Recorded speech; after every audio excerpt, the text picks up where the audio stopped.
When I was 9, someone tried to kidnap me, and he knew my name. He was waiting in an old van near the school, but I barely managed to escape. This is the story of how a chance encounter saved me and changed my life forever. I'm Emma, and today, I want to share something very personal, something I don't talk about often, that it's a memory from when I was just 9 years old. A moment that, at the time, I didn't quite understand, but as the years passed, it became one of those defining things you never really shake off. I grew up in a tiny, peaceful town in the middle of nowhere, the kind of place where everyone waved to each other on the street, neighbors brought over leftover pie, and kids didn't need permission to run barefoot through the grass for hours, doors weren't locked. Bikes were left lying on lawns overnight. And parents trusted that, by sunset, their kids would eventually wander back home, hungry and smiling. Back then, summer felt endless. The days were soaked in sunlight.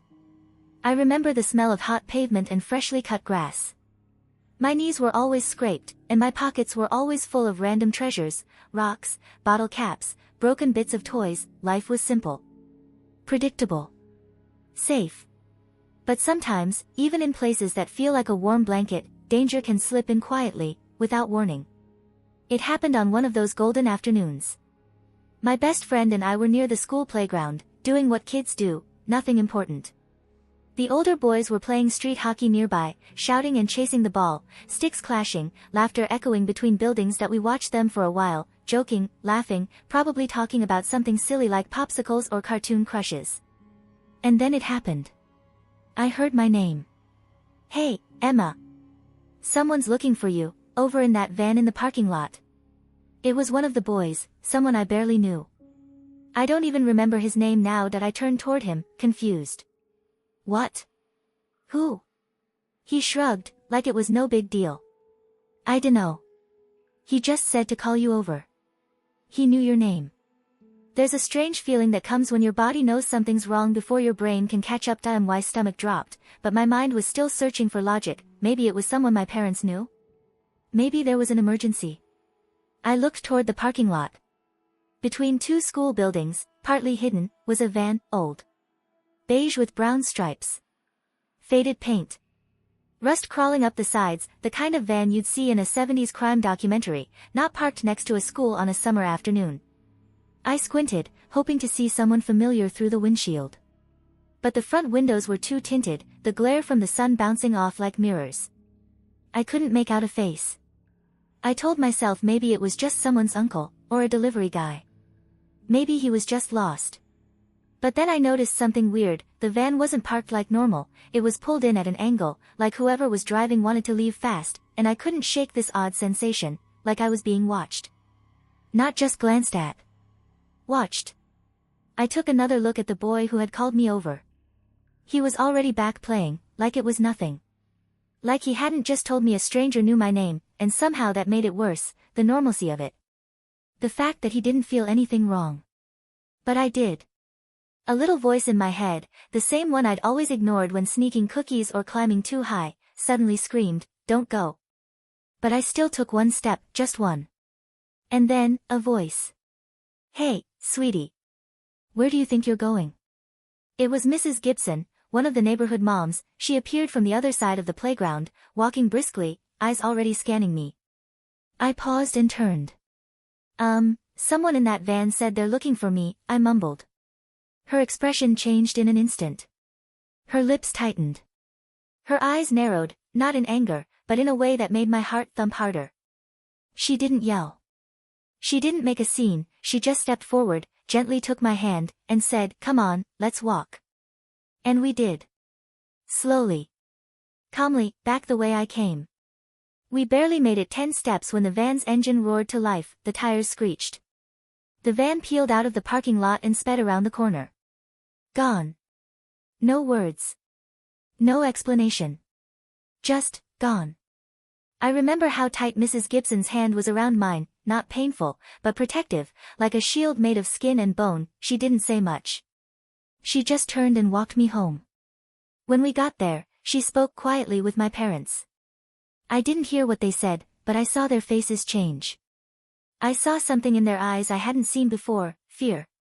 After that day, everything was different. I wasn't allowed to leave the yard without an adult. No more playground. No more biking alone. No more wandering to the corner store for gum. At the time, I thought I was in trouble, that I felt punished. Isolated. I'd watch the other kids play and feel like I had been kicked out of childhood. I was angry. I didn't understand why they were being so unfair. It wasn't until years later, maybe when I was a teenager, that it finally hit me, the van, the voice, the boy who called my name. Someone tried to take me. Someone knew my name, someone asked a local kid, a pawn in their game, to lure me over. Someone had been watching, waiting, calculating. And the second an adult appeared, they were gone. I don't know who it was. I don't know how they knew my name. Maybe they had seen me before, listened in on conversations, or asked around. Or maybe it was just random. A one-time thing. A close call. But I do know this, if Mrs. Gibson had come 30 seconds later, I might not be here to tell this story. I think about that a lot. Sometimes, when I see an old van on the street, my heart skips a beat. Sometimes, when I hear my name called unexpectedly, I flinch a little. Every summer, when the air gets thick and the sunlight hits the pavement just right, I remember it, that split-second moment, that strange van, that boy's voice, and the sound of tires squealing as something dark slipped away into the quiet safety of my small town. That day was a crack in the innocence of my childhood, a line I didn't cross, but stood dangerously close to. And it taught me something I'll never forget. Sometimes, the scariest monsters don't hide in the dark, they pull up in broad daylight, smile, and call your name, and sometimes, it only takes one brave adult to rewrite the ending. Because of her, because of that one moment, I'm here, and sometimes I wonder if that person ever tried again, somewhere else. Or if, just maybe, they knew that day was their last chance before the shadows swallowed them for good. Since that moment, I've never seen the world the same.